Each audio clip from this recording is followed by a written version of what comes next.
नमस्कार दोस्तों, decode exam में आप सभी का स्वागत है। आज की क्लास में हम लोग जीएस मॉक टेस्ट 28 डिस्कस करने वाले हैं, जिसमें कि 40 प्रश्न होंगे। ये 40 प्रश्न हिंदी और इंग्लिश दोनों माध्यम में हैं और ये प्रश्न आपकी आने वाली परीक्षाओं के लिए बहुत ही महत्वपूर्ण है, चाहे वो यूपीपीसीएस की परीक्षा हो, चाहे वो आरओ की परीक्षा हो या बीईओ की परीक्षा हो। तो चलिए आज की क्लास हम स्टार्ट करते हैं मेरे साथ, ऐश्वर्या सिंह के साथ। आज की क्लास को स्टार्ट करने से पहले मैं थोड़ी सी इंफॉर्मेशन आपको दे दूं फाउंडेशन कोर्स की, जो कि डिकोड एग्जाम आप लोगों के लिए लेकर आया है। इस फाउंडेशन कोर्स में एंटायर सिलेबस को कवर किया जाएगा थ्रू वीडियो लेक्चर्स। यहां पर आपको नोट्स प्रोवाइड की जाएगी पीडीएफ के फॉर्मेट में। आपको टेलीग्राम ग्रुप से ज्वाइन कराया जाएगा, जहां पर आपको किसी भी तरीके का डाउट होता है आप फैकल्टीज से डिस्कस कर सकते हैं। आपको टेस्ट सीरीज प्रोवाइड की जाएगी। अगर इस कोर्स से रिलेटेड आपको कोई भी इंपॉर्टेंट इंफॉर्मेशन चाहिए तो आप इस नंबर पर व्हाट्सएप करिए, ठीक है। यहां से आपको सारी इंफॉर्मेशन प्रोवाइड कर दी जाएगी। तो चलिए आज की क्लास का हम पहला प्रश्न देखते हैं। पहले प्रश्न को ध्यान से पढ़िएगा, हिंदी और इंग्लिश दोनों माध्यम में दिया गया है प्रश्न। महात्मा बुद्ध के जीवन पर आधारित हरिभद्र द्वारा लिखित पुस्तक ललित विस्तार को आधार बनाकर लिखी गई विश्व प्रसिद्ध पुस्तक द लाइट ऑफ एशिया किसके द्वारा लिखी गई है। तो मैं बता दूं इंग्लिश वालों के लिए भी कि जो the light of Asia which is written on the basis of the book Lalit Vistar written by Haribhadra based on the life of Mahatma Buddha was written by whom. तो यहां पर आप देखिए इस पूरे क्वेश्चन में आपको दो नॉलेज मिलेगी, ठीक है। दो पॉइंट्स पे आपको फोकस करना है। सबसे पहले ललित विस्तार। ललित विस्तार किसने लिखी है बताइए मुझे। यहां पर देखिए लिखी है हरिभद्र ने, ठीक है। इतनी चीज क्लियर हो गई। अब आपसे पेपर में प्रश्न पूछा है लाइट ऑफ एशिया किसने लिखी है, जो कि किसके बारे में लिखी गई है, महात्मा बुद्ध के बारे में लिखी गई है। मैंने तो 2 पॉइंट बोला था, यहां पे तो 3 पॉइंट है। हो सकता है आपसे पेपर में पूछ ले लाइट ऑफ एशिया में किसके लाइफ के बारे में लिखा है, महात्मा बुद्ध के लाइफ के बारे में लिखा है। और इसको लिखा किसने है, इसको लिखा है एडविन अर्नोल्ड ने। तो जो सी है वो आपका करेक्ट आंसर है। तो हिंदी और इंग्लिश तो दोनों माध्यम के बच्चे इस प्रश्न को ध्यान से पढ़ लीजिएगा। यहाँ पे 3 इंपॉर्टेंट पॉइंट्स पे आपको फोकस करना था। तीनों पॉइंट से पेपर में प्रश्न बन सकता है। चलिए दूसरा प्रश्न हम देखते हैं, जो कि सेंसस के ऊपर है। वर्ष 2011 की जनगणना के अनुसार भारत में सर्वाधिक व न्यूनतम साक्षर धार्मिक समुदाय क्रमशः है, ठीक है।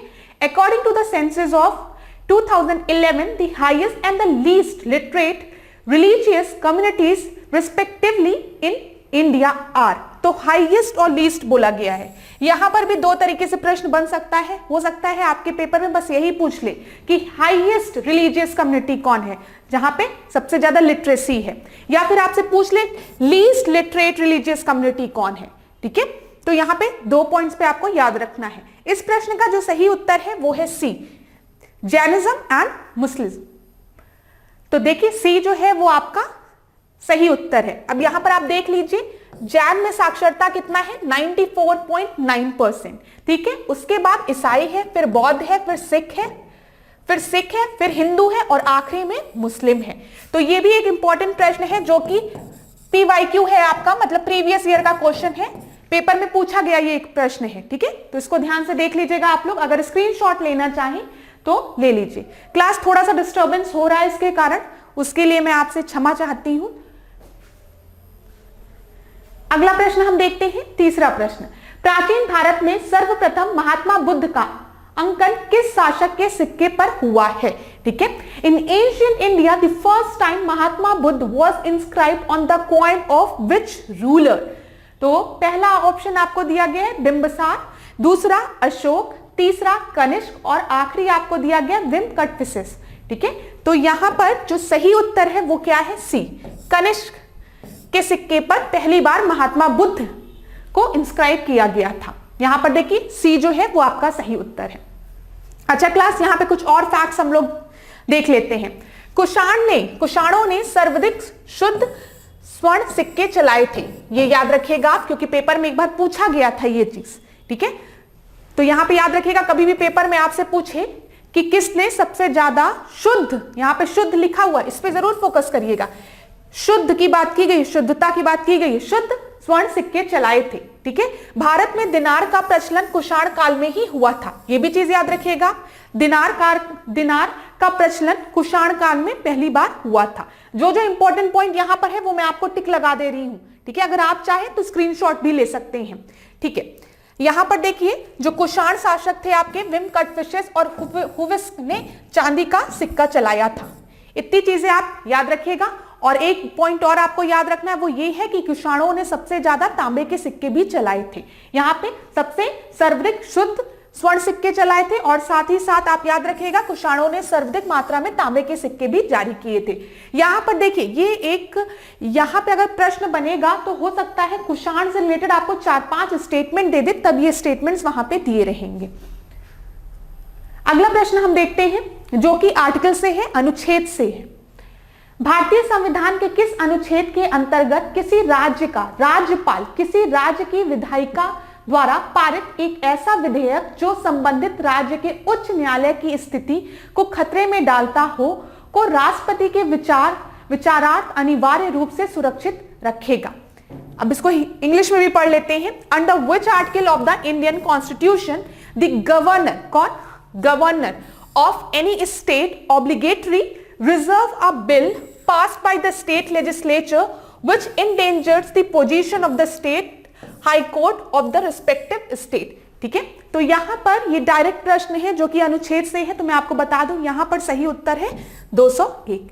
201 में इस बात को मेंशन किया गया है। यहां पर देखिए सी जो है वो आपका सही उत्तर है। लिखा भी है भारतीय संविधान के अनुच्छेद 201 के अंतर्गत किसी भी राज्य का जो राज्यपाल है उसके पास ये शक्ति होती है कि वो विधायिका द्वारा पारित किसी भी विधेयक को कुछ समय के लिए मतलब वो किसी विधायिका द्वारा जो पारित आपका जो विधेयक है उसको रिजर्व रख सकता है। किसके लिए? राष्ट्रपति के लिए। ठीक है, यहां पे देखिएगा किसी राज्य का राज्यपाल राज्य की विधायिका द्वारा पारित किसी विधेयक को राष्ट्रपति के विचारार्थ सुरक्षित रख सकता है, ये पावर है। और यहां पर ऐसे मामले में इसे सुरक्षित रखना राज्यपाल के लिए अनिवार्य है जहां राज्य का विधानमंडल द्वारा पारित विधेयक उच्च न्यायालय की स्थिति को खतरे में डालता है। ये एक डायरेक्ट प्रश्न था आपका, इसलिए मैंने आपको बोला। चलिए तो याद रखिएगा आर्टिकल 201। 5वें प्रश्न को हम देखते हैं। रूटिंग प्रक्रिया का उपयोग किस फसल के संदर्भ में किया जाता है? ठीक है, routing process is used with the reference of which crop? पहला आपको दिया गया है मूंगफली, दूसरा धान, फिर गन्ना, फिर मक्का। तो यहां पर जो सही उत्तर है वो आपका क्या है? शुगर केन, गन्ना। जो सी है वो आपका सही उत्तर है। आपने ध्यान दिया होगा अगर आपने रूटिंग प्रोसेस की हम बात करें, गन्ने को बीच बीच में से काट दिया जाता है ना, फिर उसमें से रूट्स निकलती है। तो वही चीज है, एक बार फसल को जड़ के ऊपर से काटने के बाद पुनः उसे जड़ से पैदावार लाना रूटिंग कहलाता है। समझ में आया? अक्सर आपने देखा होगा, आप लोग फील्ड में जाते होंगे कि गन्नों के बीच में ऐसे काट दिया जाता है। ये सब तो ऐसे, ये कुछ ऐसे प्रश्न भी पेपर में पूछ लिए जाते हैं ना जिसके लिए जरूरी नहीं है कि आपने किताबों का अध्ययन किया हो। मैं हमेशा ये बात कहती हूँ, बहुत से प्रश्न पेपर में ऐसे भी होते हैं जिसके लिए अध्ययन की जरूरत नहीं होती है। अगर आपने थोड़ा सा भी अपने दिमाग को खोल के अगल बगल की चीजें नोटिस की है तब भी आप आंसर कर सकते हो। ठीक है, यहां पर देखिए 6वां प्रश्न। यदि कोई व्यक्ति एक ही साथ संसद के दोनों सदनों में चुन लिया जाता है तो उसे कितने दिनों के भीतर यह बताना होगा कि उसे किस सदन का सदस्य रहना है, अन्यथा सूचना ना देने पर राज्यसभा में उसकी सीट खाली हो जाएगी। यहाँ पे क्या बोला गया है? कोई एक ऐसा पर्सन जो कि इलेक्टेड है to the both house of the parliament, मतलब उसका वो इलेक्ट हो गया है लोकसभा में भी राज्यसभा में भी, तो उसको कितने दिन के अंदर ये बताना होगा। देखिए यहाँ पे क्या लिखा है? He must intimate within how many days in which house he desired to serve, otherwise in default of no such information his seat in the Rajya Sabha become vacant। आप हैं, अब आप दोनों हाउस में इलेक्ट हो गए भाई, राज्यसभा में भी लोकसभा में भी, तो आपको बताना पड़ेगा ना कि मुझे राज्यसभा की सीट चाहिए कि लोकसभा की सीट चाहिए। आप एक साथ दो हाउस के मेंबर नहीं हो सकते हैं। ठीक है, और अगर आप इस स्पेसिफिक टाइम के अंदर नहीं बताते हैं कि आप किस हाउस के मेंबर होंगे तो ऑटोमेटिकली जो आपकी सीट है राज्यसभा में वो वेकेंट हो जाएगी। तो ये कितने दिन का समय होता है? 10 दिन का। ठीक है, 10 इज द राइट आंसर।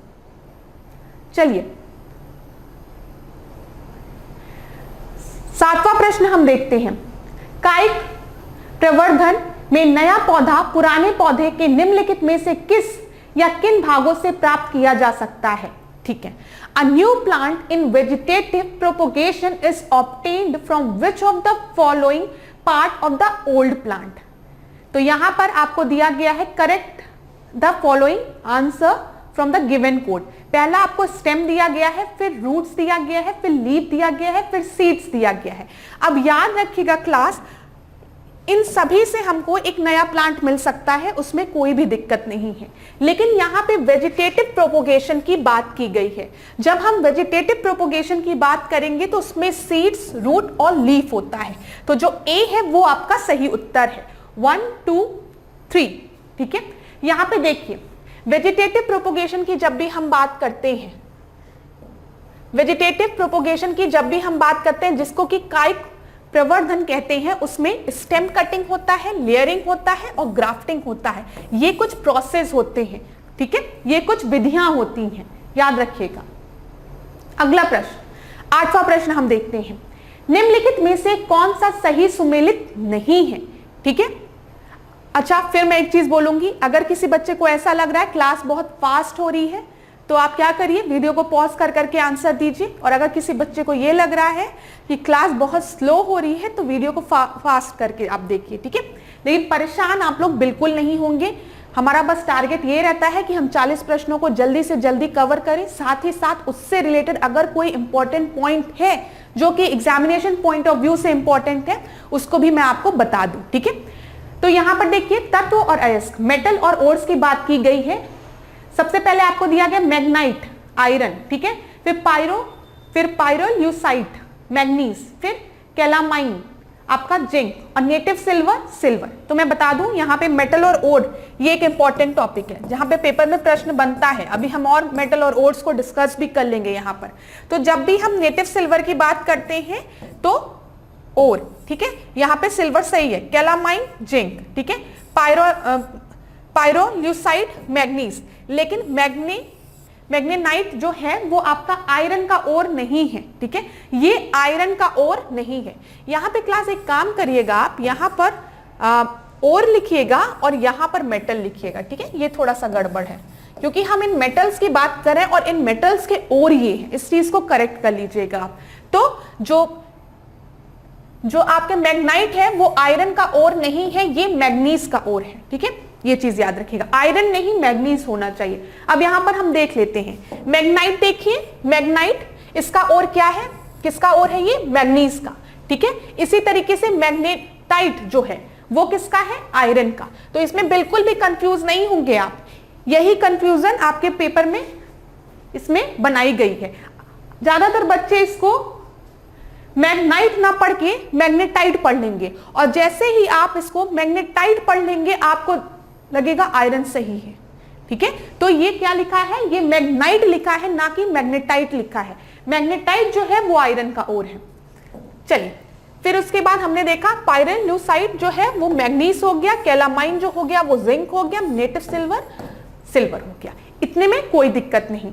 अब यहां पर एक बार क्लास लोहे के अयस्क देख लीजिए, आयरन के ओर्स देख लीजिए। सबसे पहले मैग्नेटाइट, फिर हेमेटाइट, ठीक है, फिर लेमोनाइट, ठीक है, फिर सिडराइट, फिर आयरन पायराइट। एंथ्रासाइट भी होता है, यहाँ पे एंथ्रासाइट नहीं लिखा है, अगर आपको लिखना हो तो आप एंथ्रासाइट भी यहाँ पे लिखो। एंथ्रासाइट भी आयरन का ही ओर होता है। इसी तरीके से जिंक का देख लो, पेपर में कई बार जिंक का पूछा गया है, ये पेपर के लिए इंपॉर्टेंट है। यहाँ पे आपका कैलामाइन पूछा गया था, ठीक है, कैलामाइन, क्योंकि जिंक ब्लेंड्स लिखा रहेगा तो आप गेस मान लोगे कि जिंक ब्लेंड्स है तो हो सकता है जिंक का ओर हो, लेकिन कैलामाइन जब लिखा रहता है तब बच्चे नहीं समझ पाते हैं। तो कैलामाइन याद रखना, कैलामाइन किसका ओर है, जिंक का ओर है। ठीक है, और यहां पर जब हम सिल्वर की बात कर रहे हैं तो यहां पर आप याद रखिएगा केराजिराइट। ठीक है, इतनी चीजें क्लियर हो गई। 9th क्वेश्चन को हम देखते हैं, निम्नलिखित में से कौन सी राजधानी कर्क रेखा के उत्तर में नहीं स्थित है? Which of the following capital is not located on the north side of Tropic of Cancer? तो अब आप मुझे बताइए कि ट्रॉपिक ऑफ कैंसर कहां से गुजरता है। ठीक है, भारत में, भारत की बात हम कर रहे हैं। यहाँ पे जयपुर दिया है, अगरतला दिया है, आइजॉल दिया है और गांधीनगर दिया है। तो यहां पर जो आपका सही उत्तर है वो आपका है डी। मुझे क्लास आप एक चीज बताइए, मैं अभी आपको बता सकती हूँ, एक ट्रिक भी है जो अक्सर बच्चे बोलते हैं, गमछा झाड़ मित्र पर, ठीक है। तो यहां पर हो गया गमछा झाड़ मित्र पर, ठीक है। तो अब आप मुझे बताइए कि ट्रॉपिक ऑफ कैंसर कहां कहां से गुजरता है। ट्रॉपिक ऑफ कैंसर भारत में किन किन राज्यों से होकर गुजरता है, ये चीज हमने डिस्कस की है। आज ये आपका होमवर्क है, आप कमेंट बॉक्स में बताएंगे। मैंने आपको ट्रिक बताया है गमछा झाड़ मित्र पर। देखिए यहां पर, ठीक है, सारी चीजें लिखी भी हुई हैं। अगर आपको स्क्रीनशॉट लेना है तो आप स्क्रीनशॉट भी ले सकते हैं। चलिए, उत्कल तट स्थित है। Utkal coast is located, is situated between Swarnarekha से महानदी तक का क्षेत्र, महानदी से कृष्णा नदी तक का क्षेत्र, कृष्णा नदी से कन्याकुमारी तक का क्षेत्र, या मंगलुरु से कन्याकुमारी तक का क्षेत्र। तो यहां पर जब हम उत्कल की बात करते हैं, उत्कल कोस्ट की, तो वो कहां से कहां तक सिचुएटेड है आपका, स्वर्ण रेखा से महानदी, स्वर्ण रेखा से महानदी। अब ये चीज आपको यहां से ज्यादा अच्छे समझ में आएगी, लेकिन पहले मैं एक बार आपको रिवाइज करा दूं। जब भी हम उत्कल कोस्ट की बात करेंगे तो आप स्वर्ण रेखा नदी से महानदी तक का क्षेत्र जो है वो उत्कल कोस्ट कहलाता है, ठीक है। उत्तरी सरकार तट जो है वो महानदी से कृष्णा नदी तक, याद रखिएगा एक एक चीज। और जब हम कोरोमंडल की बात करेंगे तो ये कृष्णा से कन्याकुमारी। ये बहुत ही इंपॉर्टेंट चीज है जो मैं अभी आपको बता रही हूं। जब आप उत्कल की बात करेंगे तो आप स्वर्ण रेखा से महानदी की बात करेंगे, जो क्षेत्र है उनके बीच का, स्वर्ण रेखा से महानदी। जब आप उत्तरी सरकार की बात करेंगे तो आप महानदी से कृष्णा नदी की बात करेंगे। और जब आप कोरोमंडल तट की बात करेंगे तो कृष्णा से कन्याकुमारी, एकदम लास्ट कन्याकुमारी, कन्याकुमारी, ठीक है, समझ में आ रहा है। इसी तरीके से हम पश्चिमी तटीय मैदान को देख लेते हैं, जहां पे मालाबार तट की जब हम बात करते हैं तो कन्याकुमारी से मंगलुरु, कन्नड़ तट की बात करते हैं तो मंगलुरु से गोवा, कोंकण की बात करते हैं तो गोवा से दमन, और जब हम काठियावाड़ की बात करते हैं तो ये गुजरात वाला आपका तटीय क्षेत्र होता है, ठीक है। अब इसी चीज को मैं मैप में दिखा देती हूं, आप लोग स्क्रीनशॉट ले लीजिए। यहां से पेपर में प्रश्न बनता है, स्क्रीनशॉट लीजिए क्लास। पूर्वी तटीय और पश्चिमी तटीय मैदान के स्क्रीनशॉट लीजिए। अब यहां देखिए आप, ये आपको दिख रहा है, ये आपका उत्कल कोस्ट हो गया उत्कल कोस्ट। फिर आप इधर आएंगे तो ये आपका सरकार, नॉर्दर्न सरकार रीजन हो गया, ठीक है। और सबसे लास्ट वाला रीजन जो है वो कोरोमंडल।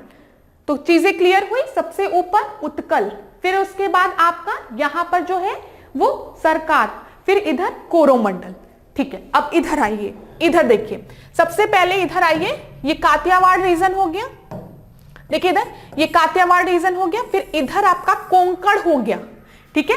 और फिर इधर ही आपका कोंकण, कन्नड़ और मालाबार, लास्ट में आपका क्या है, मालाबार कोस्ट है।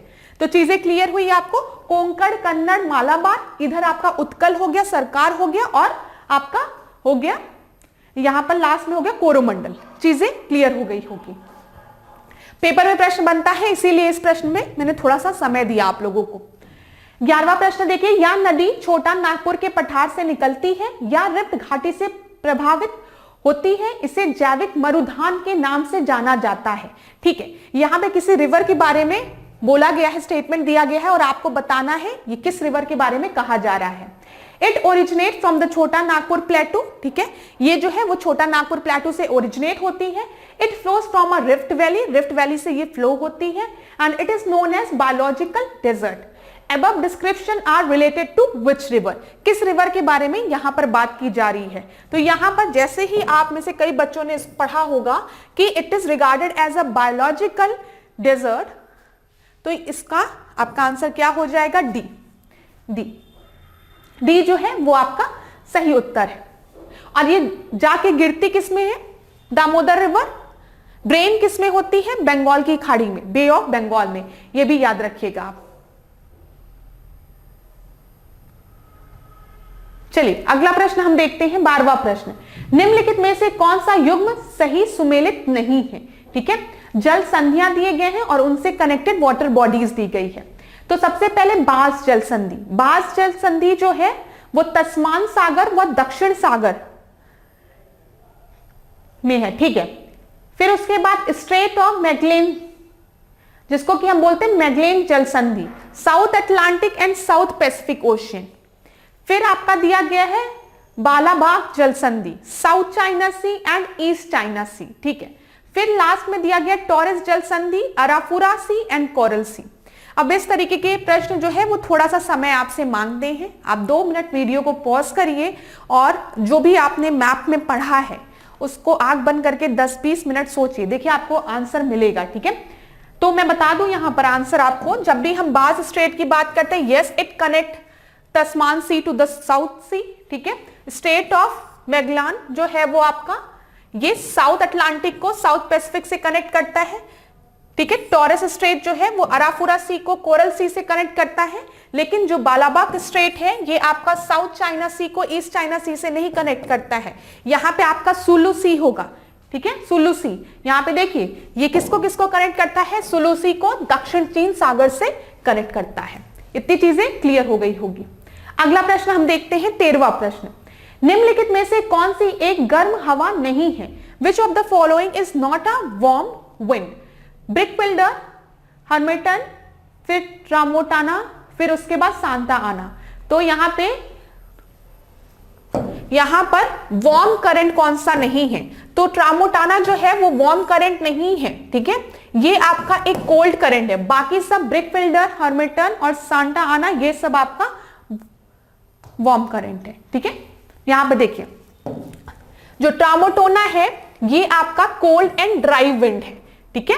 और जब हम ब्रिकफिल्डर की बात कर रहे हैं तो ये ऑस्ट्रेलिया के ग्रेट विक्टोरिया मरुस्थल में चलती है। ऑस्ट्रेलिया का ग्रेट विक्टोरिया जो डेजर्ट है वो मैंने आपको दिखाया, वहां पे ये फ्लो करती है। इसी तरीके से हर्मिटन की जब हम बात करते हैं तो ये आपका सहारा डेजर्ट में फ्लो करती है। सांता आना की जब हम बात करते हैं तो ये यूएसए और कैलिफोर्निया रीजन में आपका ये चलने वाली गर्म हवा है। तो यहां पे लोकेशन याद रखिएगा क्लास, 1 मिनट सॉरी क्लास, इसके लिए ब्रिकफिल्डर आप याद रखेंगे ऑस्ट्रेलिया, और मेनली ये कहां पर, ये ग्रेट विक्टोरिया डेजर्ट। ऐसे हर्मिटन की जब हम बात करते हैं तो ये सहारा हो गया, ठीक है, सहारा डेजर्ट के पास। और सांता आना की बात करते हैं तो ये यूएसए और कैलिफोर्निया रीजन में, कैलिफोर्निया रीजन में।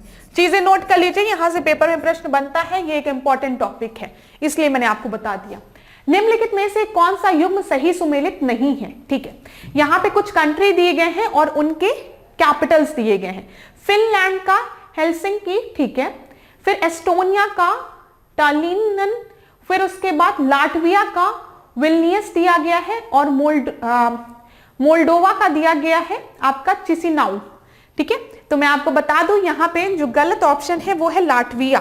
लाटविया का विल्नियस नहीं है, लाटविया का आपका रीगा है, ठीक है। सी इज द रॉन्ग आंसर। अब यहां पर आप देख लीजिए ये बाल्टिक सी है, आपको दिख रहा होगा, ठीक है। बाल्टिक सी के बगल में आपको दिख रहा होगा यहाँ पे एस्टोनिया है, लाटविया है, ल्यूथेनिया है, ठीक है, पोलैंड है, जर्मनी है, दिख रहा है आपको। और ये जो लाटविया है इसका जो आपका रीगा है, ठीक है, इसका जो कैपिटल क्या है वो है रीगा। अगला प्रश्न हम देखते हैं। अगला प्रश्न थोड़ा बड़ा सा है तो वीडियो को पॉज करके आप लोग पढ़िएगा।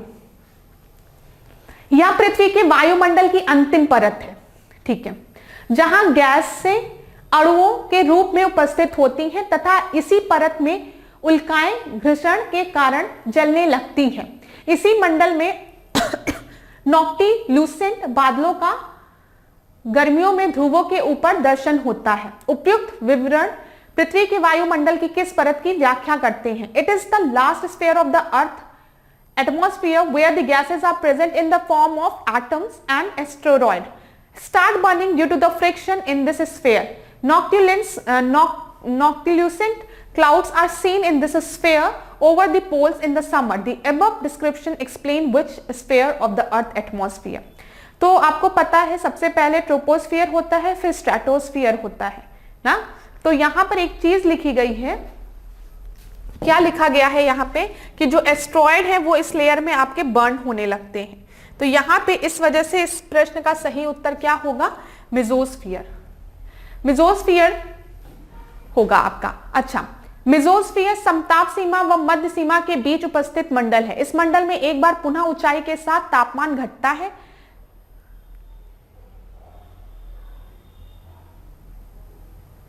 देखिए यहां पे एक चीज देखिएगा क्लास, ये जो है या पृथ्वी के वायुमंडल की अंतिम परत है जहां गैसें अणुओं के रूप में उपस्थित होती हैं। ठीक है, ये चीज याद रखिएगा, यहां या गैस की वायुमंडल की अंतिम परत है जहां पर जो गैसें हैं वो अणुओं के रूप में उपस्थित होती है। ये बस मत पढ़िएगा, अगर आप ये पढ़ेंगे खाली कि यह पृथ्वी के वायुमंडल की अंतिम परत है तो हो सकता है आप आंसर लगा दें एक्सोस्फीयर। ठीक है, ये वाला आप टिक लगा दें, ये एक्सोस्फीयर वायुमंडल, लेकिन यहां पर क्या बोला गया उसके आगे, गैसें अणुओं के रूप में उपस्थित होती हैं। ठीक है, और यहां पे जो एस्ट्रॉइड्स हैं वो आपके बर्न होने लगते हैं ड्यू टू फ्रिक्शन। ये दो चीजें हैं वो आपके इंडिकेट कर रही हैं मेसोस्फीयर को। बी जो है वो आपका सही उत्तर है। चलिए, सबसे पहले ट्रोपोस्फीयर होता है, फिर स्ट्रेटोस्फीयर होता है, फिर मेसोस्फीयर होता है, फिर आयोनोस्फीयर और आपका एक्सोस्फीयर। अब हम लोग 16वां प्रश्न देखते हैं। निम्नलिखित में से कौन सा एक भारतीय संविधान की 7वीं अनुसूची के अंतर्गत समवर्ती सूची का विषय नहीं है? Which one of the following is not a subject of concurrent list under the 7th schedule of the Constitution? ठीक है, 7th शेड्यूल और कॉन्करेंट लिस्ट की बात की गई है। मैंने आपको बताया है जो 7th शेड्यूल है उसमें 3 लिस्ट दी गई है, यूनियन लिस्ट, ठीक है, स्टेट लिस्ट और कॉन्करेंट लिस्ट, ये याद रखिएगा। तो इसमें से कौन सा कॉन्करेंट लिस्ट पे नहीं आता है? Prevention of cruelty of animal, पशुओं के प्रति क्रूरता का निवारण, दूसरा है मजदूर संघ, ट्रेड यूनियन, फिर सेंसस, जनगणना और आखिरी है प्राइस कंट्रोल। तो कॉन्करेंट लिस्ट में सेंसस नहीं आता है, याद रखिएगा। सी जो है इसका सही उत्तर है। ये प्रीवियस ईयर का क्वेश्चन है, मुझे लगता है प्रीवियस ईयर में ये प्रश्न पूछा है। सेंसस जो है वो कॉन्करेंट लिस्ट में नहीं आता है, वो यूनियन लिस्ट में आता है, संघ सूची में आता है। तो सी यहां पर सही उत्तर हो जाएगा। ठीक है, अब देखिए समवर्ती सूची में और क्या क्या आता है। शिक्षा आती है, वन आता है, विद्युत आता है, श्रम कल्याण आता है, समाचार पत्र, किताब एवं प्रिंटिंग प्रेस, गोद लेना और उत्तराधिकार, कारखाने, आर्थिक एवं सामाजिक नियोजन, विवाह एवं तलाक, वन्य जीव जंतुओं एवं पक्षियों का संरक्षण।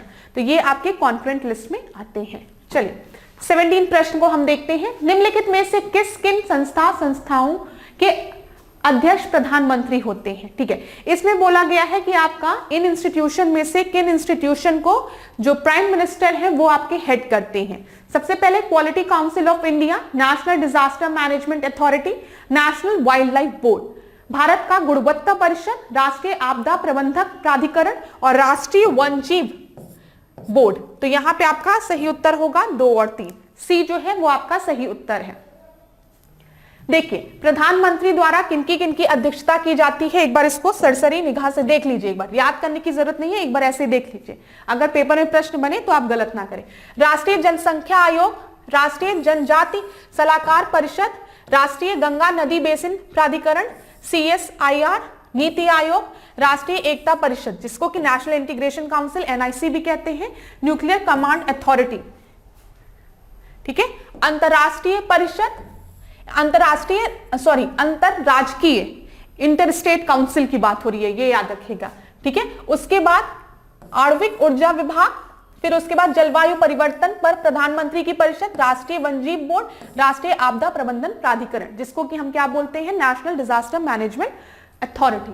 तो एक बार इसको देख लीजिएगा क्लास। अगला प्रश्न हम देखते हैं। भारत का चुनाव आयोग एक सदस्यीय निकाय होगा या बहुसदस्यीय, इस बात का निर्धारण करने के लिए संवैधानिक रूप से कौन प्राधिकारी है? Who is constitutionally authorized to determine that Election Commission of India will be a single body or a multi-member body?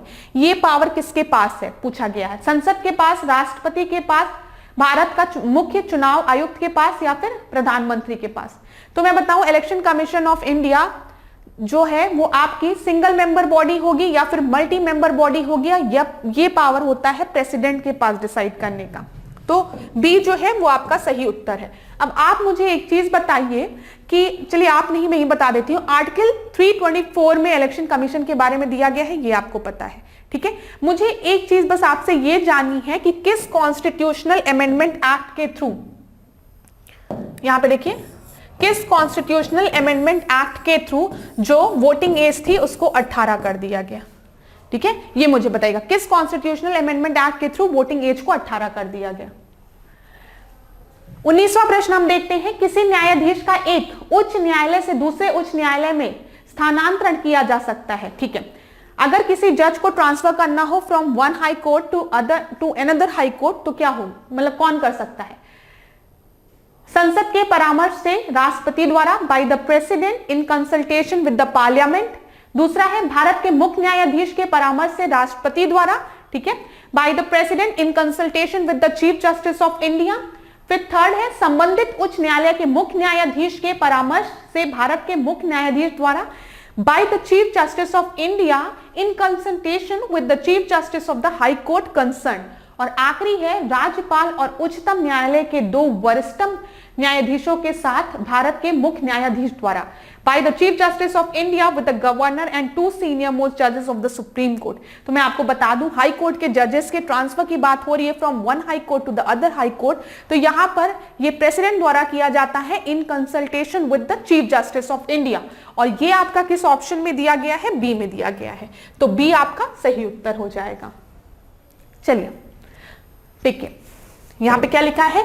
अनुच्छेद 222 के अंतर्गत एक उच्च न्यायालय से दूसरे में न्यायाधीश का स्थानांतरण भारत के मुख्य न्यायाधीश के परामर्श से राष्ट्रपति द्वारा किया जाता है। तो आप याद रखिएगा आर्टिकल बी 222। चलिए 20वां प्रश्न हम देखते हैं। यह भी एक इंपॉर्टेंट प्रश्न है क्योंकि ये रेवेन्यू सिस्टम से है, लैंड रेवेन्यू सिस्टम से। लैंड रेवेन्यू सिस्टम से प्रीवियस ईयर में प्रश्न बने हैं। ब्रिटिश भारत में भू राजस्व व्यवस्था के संदर्भ में निम्नलिखित कथनों पर विचार कीजिए। Consider the following statement with respect to the land revenue system in British India. पहला, महलवारी व्यवस्था को भारत के कुल 19% भूभाग पर लागू किया गया था। दूसरा, महलवारी व्यवस्था को हॉल्ट मैकेंजी द्वारा 1822 में लागू किया गया था। Mahalwadi system was implemented on the 19% of the total land area of India. The Mahalwadi system was came into the effect by Holt Mackenzie in 1822. तो करेक्ट स्टेटमेंट बोला है, तो यहाँ पे जो दूसरा है वो तो आपका बिल्कुल सही है, लेकिन 19% of the total land area ये आपका था परमानेंट सेटलमेंट में। ठीक है, तो पहला स्टेटमेंट आपका गलत हो गया, दूसरा जो है वो आपका सही हो गया, तो बी जो है वो आपका सही उत्तर है। अब एक बार हम लैंड रेवेन्यू सिस्टम को देख लेते हैं, पेपर में प्रश्न बनता है और क्या प्रश्न बनता है वो बताऊंगी। महलवारी भू राजस्व व्यवस्था की जब हम बात करेंगे तो आप सबसे पहले ईयर याद रखेंगे 1822। ठीक है, और किसके द्वारा? इसको हॉल्ट मैकेंजी द्वारा, ठीक है, लागू किया गया था। यहां पर याद रखिएगा कि ये 30% भूभाग पर लागू किया गया था, इसको 30%। ठीक है, जब हम रैयतवाड़ी व्यवस्था की बात करते हैं तो इसको सर्वप्रथम 1820 में थॉमस मुनरो और रीड के सहयोग से लागू किया गया था। नाम याद रखिएगा थॉमस मुनरो और रीड का। इसी तरीके से हॉल्ट मैकेंजी का भी नाम याद रखिएगा, पेपर में डायरेक्ट प्रश्न यहां से बनता है। 1820 याद रखिएगा। और कितने प्रतिशत भूभाग में इसको लगाया गया था? 51%। ठीक है, प्रतिशत 51% भूभाग पर लागू किया गया था इसे, और सर्वप्रथम इसको तमिलनाडु में लगाया गया था। ठीक है, फिर जमींदारी व्यवस्था की अगर हम बात करें तो 19%, जैसे कि मैंने आपको बताया 19% भूभाग पर लागू किया गया था इसे 1793 में लॉर्ड कॉर्नवालिस द्वारा। इतनी चीजें आप याद रखिएगा, नाम बिल्कुल भी मत भूलिएगा, ईयर बिल्कुल भी मत भूलिएगा। ठीक है, मैं आपको फिर दिखा देती हूं। यहां पे सबसे पहले हॉल्ट मैकेंजी का नाम याद रखेंगे, किससे रिलेटेड है? महलवाड़ी सिस्टम से रिलेटेड है। फिर आप रैयतवाड़ी में आप किसका? थॉमस मुनरो और रीड का नाम याद रखेंगे।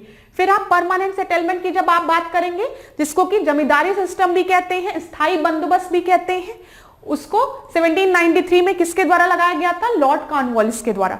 कहां पे? बंगाल, बिहार, उड़ीसा और यूपी के क्षेत्र में। 21वां प्रश्न हम देखते हैं। हड़प्पा सभ्यता का वह एकमात्र पुरास्थल कौन सा है जहां से वृत्ताकार ईंटों के साक्ष्य मिलते हैं? Which is the only Harappan civilization where the evidences of curved bricks has been found? पहला आपको दिया गया है कालीबंगा, दूसरा आपको दिया गया है डोलावीरा, फिर चाहनुदारो और फिर आखिरी आपको दिया गया दैमाबाद। ठीक है, तो कर्व्ड ब्रिक के जो एविडेंसेस है वो कहां मिलते हैं? वो आपके मिलते हैं चाहनुदारो में। जो सी है वो आपका सही उत्तर है। अच्छा, यहाँ पे अगर हम बात करें चाहनुदाड़ों की तो यहाँ पे कुछ इंपॉर्टेंट फैक्ट्स आप देख लीजिए। जैसे इसकी खोज किसने की थी? मजुमदार ने की थी। ठीक है, एमजी मजुमदार ने की थी 1931 में, याद रखिएगा आप। ठीक है, और आप क्या यहाँ पे याद रखेंगे, यहाँ पर एकमात्र ऐसा स्थल है जहां पर आपके कर्व्ड, अभी हमने डिस्कस किया, कर्व्ड ब्रिक्स मिलते हैं, ये याद रखेंगे। और ये अभी अब आपके भारत में नहीं, ये पाकिस्तान का हिस्सा है, ये भी याद रखिएगा।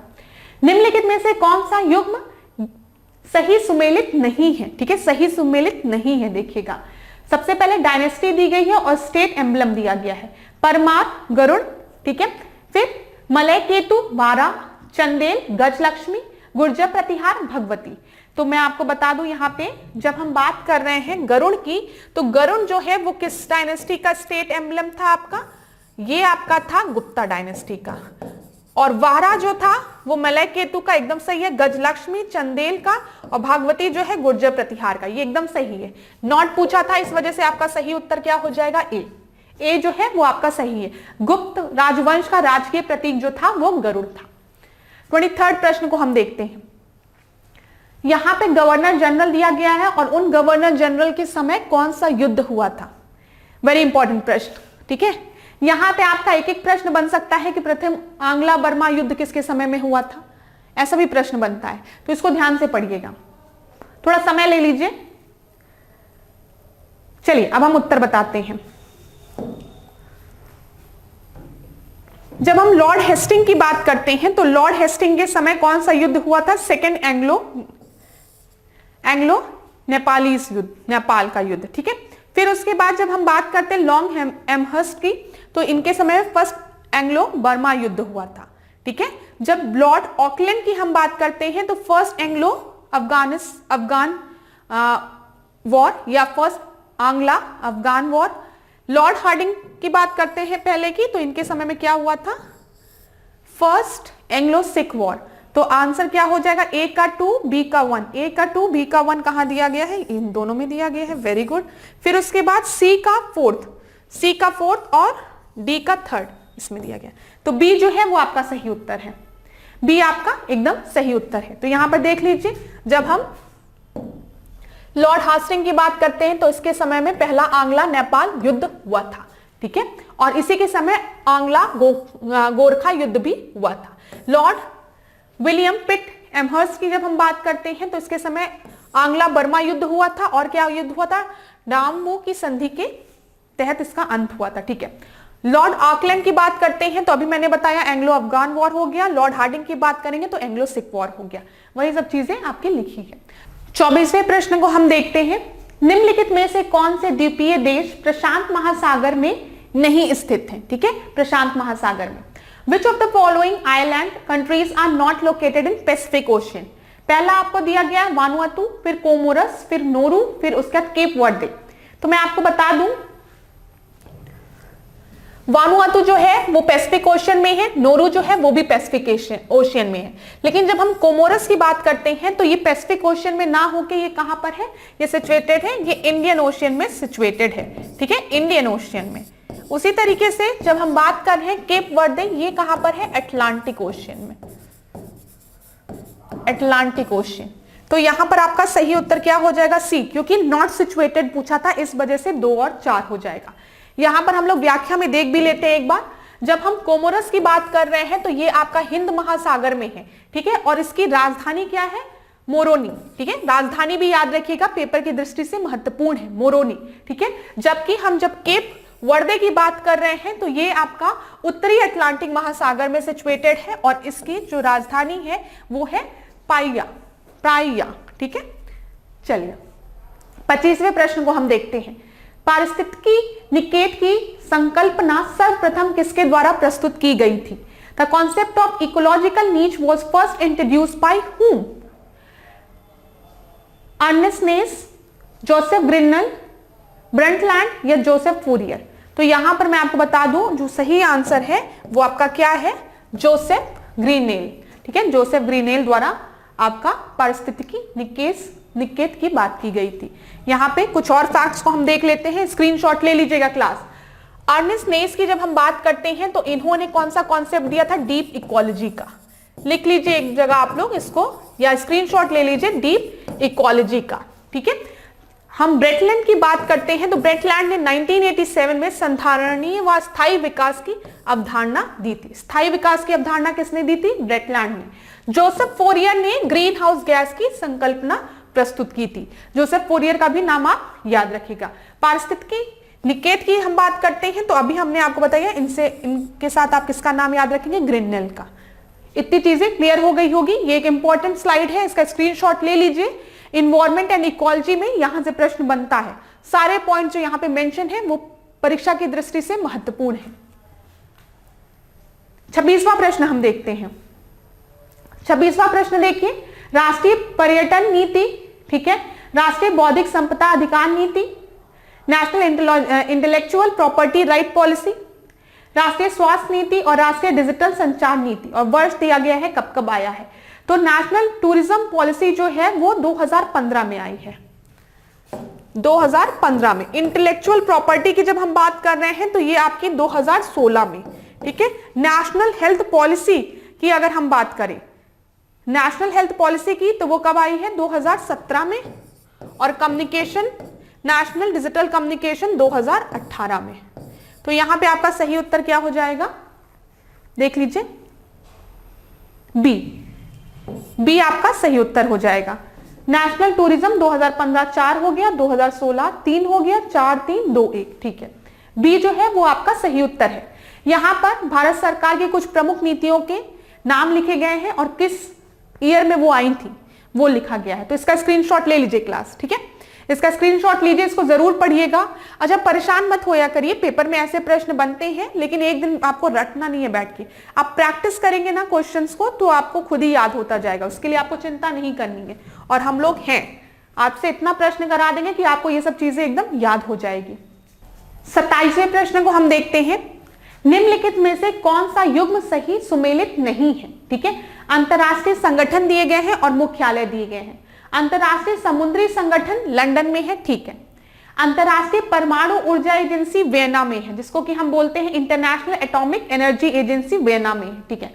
अंतरराष्ट्रीय ऊर्जा एजेंसी पेरिस में है, इंटरनेशनल एनर्जी एजेंसी पेरिस में है, एकदम सही है। नाटो जो है वो वॉशिंगटन में नहीं है, वो है ब्रुसेल्स में, ठीक है। तो नॉट करेक्ट की बात की गई थी, इस वजह से इस प्रश्न का सही उत्तर सी हो जाएगा। यहां पे देख लीजिए, नाटो जो है वो कहां पे है, ब्रुसेल्स में है, ठीक है। और तो मैंने आपको सही बता ही दिया है। 28वें प्रश्न को अब हम देखते हैं। 28वें प्रश्न में सूची 1 को सूची 2 से सुमेलित करना है। आश्रम दिए गए हैं और स्थान दिए गए हैं, तो अब हम इसको समझते हुए चलते हैं। ऋषभ देव तपस्थली जो है वो आपका कहां पर है, वो झूसी में है, ठीक है, प्रयागराज में। तो ए का सेकंड हो जाएगा। ए का सेकंड किस में दिया गया, इसी में दिया गया है, तब तो आप सीधे आंसर पे आ सकते हैं। और हम लोग देख लेते हैं, महर्षि कर्ण आश्रम जो है वो बिजनौर में है, ठीक है। बी का फर्स्ट यही सही है, डी जो है वो आपका सही उत्तर है, ठीक है। चवन ऋषि आश्रम जो है वो कहां पर है, वो मणिपुर में है, मणिपुरी में। फिर वाल्मीकि आश्रम की जब हम बात करते हैं तो ये कहां पर है, बिठौर में, ठीक है, नागपुर में, तो कानपुर में। तो ये आपका क्या हो गया, डी जो है वो आपका सही उत्तर हो गया। देख लीजिए यहाँ पर ऋषभ देव तपस्थली झूसी प्रयागराज, महर्षि कर्ण आश्रम बिजनौर हो गया, ठीक है। चवन ऋषि आश्रम मैनपुरी और वाल्मीकि आश्रम विठुर कानपुर नगर में।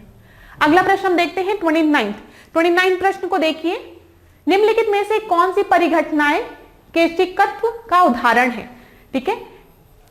कैपिलरी एक्शन है, ये पूछा गया है, इनमें से कौन सी घटनाएं। लालटेन या लैंप की बत्ती में तेल का ऊपर चढ़ना, ठीक है। जब लालटेन और या फिर लैंप में हम तेल डालते हैं तो वो ऊपर चढ़ता ना, तभी ऐसे माचिस से जलाते हैं हम उसको।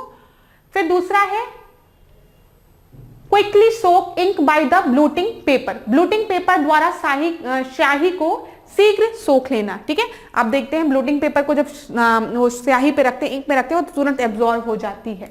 पेड़ पौधों की शाखाओं, तनों एवं पत्तियों तक जल और आवश्यक लवण का पहुंचना, access of water and essential mineral to the trees branches stem and the leaf. यहाँ पे सब में कैपिलरी एक्शन है, ठीक है। तो डी जो है वो आपका सही उत्तर है। अब आपको समझ में आ रहा होगा, आप सोचो ब्रांच, यहाँ पे ये पेड़ है, ठीक है, पेड़ में पानी आप यहाँ दे रहे हो तो वो ब्रांचेस तक आपके पहुंच जाती है, ये क्या है, एक कैपिलरी एक्शन है। इसी तरीके से एक लैंप है, ये लैंप है, लैंप में आपने एक बत्ती डाली, यहाँ पे तेल में ये बत्ती सोख है, तो अब धीमे धीमे धीमे धीमे तेल ऊपर तक आ जाता है और आप इसको जला देते हो, ठीक है। तो ये सारे चीजें जो हैं वो आपकी कैपिलरी एक्शन है। इंक रखा है, वहां पे ब्लोटिंग पेपर रखा तो पूरा इंक एब्जॉर्ब हो जाएगा, वो भी आपका एक कैपिलरी एक्शन है। डी आपका सही उत्तर है। चलिए हम तीसरे प्रश्न को देखते हैं। सूची 1 को सूची 2 से सुमेलित करना है। यहाँ पे फसल दिए गए हैं और खाने योग्य भाग दिया गया है। जब हम अरबी की बात करते हैं तो अरबी स्टेम होता है, तना होता है, ठीक है। चुकंदर जो है वो जड़ होता है, रूट होता है। जब हम लहसुन की बात करते हैं, लहसुन सलकंद होता है, बल्ब होता है, और भिंडी जो है वो एक फल होता है। तो यहाँ पे एकदम सही है, इसमें आपको कोई भी चेंज नहीं करना है। तो 1 2 3 4 जो कि आपके ऑप्शन ए में दिया गया है, तो ए आपका सही उत्तर हो गया। अगला प्रश्न हम देखते हैं, 31वां प्रश्न। निम्नलिखित में से कौन सा युग्म सही सुमेलित नहीं है, ठीक है। गौतम बुद्ध धारा, राण, फिर पुनासा, चंबल, दशम, कचनी और फिर गोकक, पाइकारा, ठीक है। यहाँ पे वाटरफॉल दिए गए हैं और रिवर। वाटरफॉल से रिलेटेड, लेक से रिलेटेड पेपर में इंपॉर्टेंट प्रश्न पूछे, मतलब पेपर में ये सब प्रश्न पूछे जाते हैं। तो मैं आपको बता दूं, जब गौतम धारा की हम बात कर रहे हैं तो राण एकदम सही है, ठीक है। पुनासा, चंबल सही है, दशम, कचनी सही है, लेकिन गोकक जो है वो पाइकारा नहीं है, ये आपका घाट प्रवाह होना चाहिए। तो डी आपका इस प्रश्न का सही उत्तर होगा। यहाँ पे देख लीजिए, डी जो है वो आपका सही उत्तर है, ठीक है। जब हम गोकक की बात कर रहे हैं तो ये किस नदी पर है, ये घाट प्रवाह नदी पर है, जो कि कर्नाटका में बहने वाली एक नदी है। 32वां क्वेश्चन हम देखते हैं। 32वां क्वेश्चन देखिए, ककोड़ा मेला बदायूं, ठीक है, मेला दिया गया, क्षेत्र दिया गया, यूपी स्पेशल है। कजली मेला महोबा, सैयद सलार मेला बाराबंकी और सिकरी मेला गाजियाबाद। तो यहाँ पे मैं आपको बता दूं, काकोड़ा मेला बदायूं में है, एकदम सही है, ठीक है। कजली मेला महोबा में है, एकदम सही है। सिकरी मेला गाजियाबाद में है, बिल्कुल सही है। लेकिन सैयद सलार मेला बाराबंकी में नहीं है, ये बहराइच में है। तो यहाँ पे सही उत्तर आपका क्या हो जाएगा, सी हो जाएगा। दिख रहा है आपको, सी जो है वो आपका सही उत्तर है। यहाँ पे देखिए, सैयद सलार मेला आपका बहराइच में है, ठीक है। सिकरी मेला मोदी नगर में है, याद रखिएगा। देवा शरीफ मेला कहाँ है, बाराबंकी में है। 33वां प्रश्न हम देखते हैं। उत्तर प्रदेश के किसी नगर निगम के मेयर के उसके पद ग्रहण करने की तिथि से कितने वर्ष तक उसके खिलाफ अविश्वास प्रस्ताव नहीं लगाया जा सकता है। यहाँ पे किसकी बात की गई है, हाउ में, मतलब म्युनिसिपल कॉर्पोरेशन में जो आपके मेयर हैं उन पे उनकी बात की गई है। How many years can a motion of no confidence be brought against the mayor of municipal corporation of Uttar Pradesh from the day of his assuming office. 6 month, 1 year, 2 year या फिर 3 ईयर। यहाँ पे जो सही उत्तर है वो क्या है, 2 ईयर। सी जो है वो आपका सही उत्तर है। 2 साल तक हम नो कॉन्फिडेंस मोशन उनके अगेंस्ट नहीं पास कर सकते हैं अगर वो मेयर अपॉइंट हो गए हैं तो। 34 देखिए, बेकर प्रजनन वक्र को प्रदर्शित किया जाता है। The baker's fertility curve displayed सीधा वी कर्व, मतलब सीधा वी कर्व पूछा है, या फिर inverted V curve, straight U या फिर इन्वर्टेड यू। तो अगर आप बेकर्स फर्टिलिटी कर्व देखेंगे तो ये आपके इन्वर्टेड यू शेप का होता है, उल्टा यू आकार का होता है, ठीक है। यहां पर आप देख लीजिए, बेकर प्रजनन वक्र प्रजनन तथा आर्थिक विकास के बीच में ड्रॉ किया जाता है। किसके किसके, एक एक्सिस पे आपके फर्टिलिटी होती है और दूसरे एक्सिस पे आपका क्या होता है, आर्थिक विकास की बात की जाती है, और ये इन्वर्टेड यू शेप का होता है। चलिए, निम्नलिखित में से कौन कौन से कीस्टोन प्रजातियों के उदाहरण हैं। Which of the following are an example of the keystone species? Fix दिया गया है, अंजीर जिसको कि हम खाते भी हैं, फिर उसके बाद आपका सी ओटर दिया गया है, फिर मधुमक्खियां दी गई हैं, फिर उसके बाद टाइगर शार्क दिया गया है। तो मैं आपको बता दूं ये सारे कीस्टोन स्पीशीज हैं, ठीक है। डी जो है वो आपका एकदम सही है, ठीक है। अब कीस्टोन स्पीशीज क्या होती हैं, जैसे घर के लिए चाबियां जरूरी होती है ना, वैसे ही ये भी एक बहुत ही इंपॉर्टेंट स्पीशीज होती है, जो कि बायोडाइवर्सिटी के लिए बहुत ही इंपॉर्टेंट है, हैबिटेट के लिए बहुत ही इंपॉर्टेंट है। यहाँ पे देखिए, कीस्टोन प्रजातियां किसी जैविक समुदाय के अंतर्गत ऐसी प्रजातियां होती हैं जो समुदाय संरक्षण पर महत्वपूर्ण प्रभाव डालती हैं। समझ में आ रहा है? और अगर इन स्पीशीज के साथ कोई गड़बड़ी हुई तो पूरा जो समुदाय है वो आपका डाइवर्सली, मतलब इनवर्सली, या हम कह सकते हैं कि निगेटिवली इफेक्ट होता है। ठीक है, उस पर बुरा प्रभाव पड़ता है तथा समुदाय संरचना में गंभीर परिवर्तन करने में सहायक होती है। 36 प्रश्न को हम देखते हैं। निम्नलिखित में से किस एक निकाय की स्थापना वन्यजीव संरक्षण अधिनियम 1972 के अंतर्गत नहीं की गई है? Which one of the following is not established under the Wildlife Conservation Act 1978? Wildlife Protection Act इसको कर लीजिए, कंफ्यूज मत होइएगा। ये वाइल्ड प्रोटेक्शन एक्ट की बात की जा रही है WPA 1972 के अंदर। तो NTCA national tiger conservation authority WPA के अंडर में ही आपकी स्टैब्लिश की गई है। फिर उसके बाद wild life crime control bureau जो है वो भी, उसका भी गठन, उसका भी establishment wild life protection act के अंडर ही हुआ है। सेंट्रल जू अथॉरिटी का भी आपका establishment wild life protection act के थ्रू ही हुआ है। लेकिन एनिमल वेलफेयर बोर्ड जो है उसका establishment wild life prevention act, wild life protection act, protection WPA के अंडर में नहीं हुआ है। ठीक है, इसका आपका जो स्टैब्लिशमेंट है वो prevention of cruelty to animal act 1960 के थ्रू हुआ है। ये चीज आप याद रखिएगा। अगला प्रश्न हम देखते हैं। 1935 के भारत शासन अधिनियम के संदर्भ में किसने कहा था कि हमें एक ऐसी कार दी गई है जिसमें अनेक ब्रेक हैं किंतु इंजन का अभाव है? ठीक है, किसने गवर्नमेंट ऑफ इंडिया एक्ट 1935 को कहा था we have been given a car which has many brakes but lack an engine? Mahatma Gandhi, Jawaharlal Nehru, Pattabhi Sitaramayya या फिर नेताजी सुभाष चंद्र बोस? तो ये स्टेटमेंट किसके द्वारा दिया गया था? जवाहरलाल नेहरू द्वारा। बी जो है वो आपका सही उत्तर है। अब एक क्लास में हम लोग गवर्नमेंट ऑफ इंडिया एक्ट 1935 को डिस्कस कर लेंगे क्वेश्चन के फॉर्म में, वो अगले किसी क्लास में करते हैं। अगला प्रश्न हम देखते हैं। यहाँ पे परिघटनाएं दी गई हैं और उनके कारण दिए गए हैं और आपको बताना है कौन सा करेक्टली मैच नहीं है। पेपर में ऐसे प्रश्न पूछते हैं, ये एक इंपॉर्टेंट प्रश्न है। सबसे पहले, आकाश का नीला रंग प्रकाश का प्रकीर्णन स्केटरिंग के कारण होता है। स्केटरिंग के कारण आकाश का नीला रंग होता है। कांच में आई दरार का चमकना, ठीक है, फ्लैशिंग ग्लास क्रैक, मतलब जो कांच में जो दरार आती है वो आपकी चमकती है, किसके वजह से? टोटल इंटरनल रिफ्लेक्शन की वजह से। साबुन के बुलबुलों का सूर्य प्रकाश में रंगीन दिखाई देना, ये किसकी वजह से होता है? ये इंटरफेरेंस के द्वारा होता है, जिसको कि हम व्यक्तिकरण कहते हैं। ठीक है, दरवाजे के किनारों पर प्रकाश का मुड़ जाना, ये पोलराइजेशन नहीं। Bending of light at the corner of the door, ये पोलराइजेशन की वजह से नहीं होता है, ये डिफ्रैक्शन की वजह से होता है। ठीक है, तो यहाँ पे नॉट करेक्टली मैच्ड बोला गया था, इसी वजह से जो डी है वो आपका सही उत्तर हो जाएगा। एक बार आप देख लीजिए, विवर्तन, इसको डिफ्रैक्शन को क्या कहते हैं? विवर्तन के कारण दरवाजे के किनारे पर प्रकाश का मुड़ जाना होता है। अगला प्रश्न हम देखते हैं। 39 प्रश्न देखिए। विद्युत चुंबकीय तरंगों के संबंध में निम्नलिखित कथनों पर विचार कीजिए। Consider the following statement with respect to the electromagnetic waves.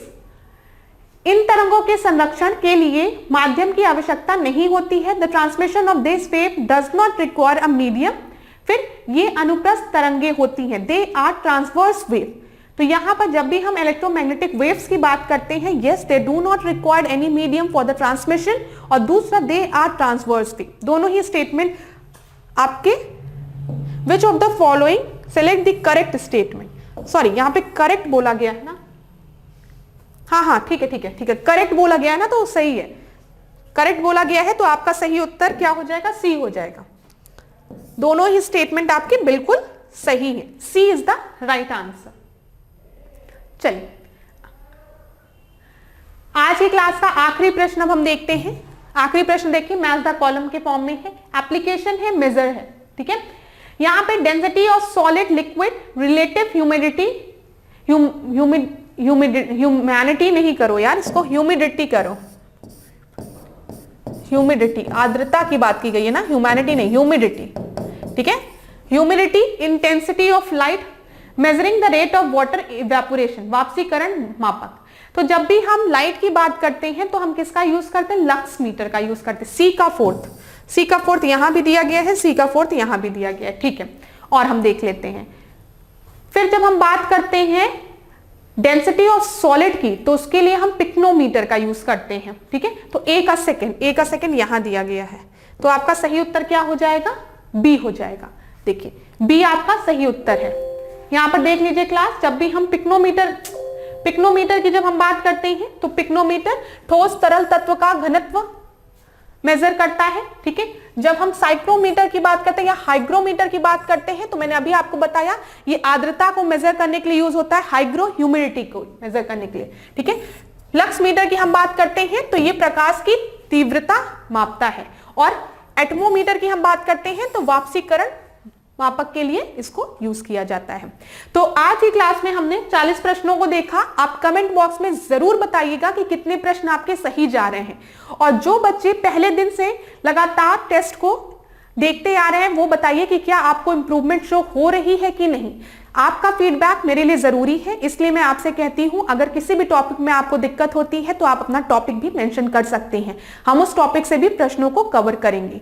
तो धन्यवाद क्लास, आज के सेशन को यहीं पे एंड करते हैं। नेक्स्ट क्लास में हम फिर 40 प्रश्नों के साथ मिलते हैं और आपसे मुलाकात होती है। तो धन्यवाद। इसी तरीके से मेरे साथ ऐश्वर्या सिंह के साथ डिकोड एग्जाम के साथ बने रहिए। Thank you.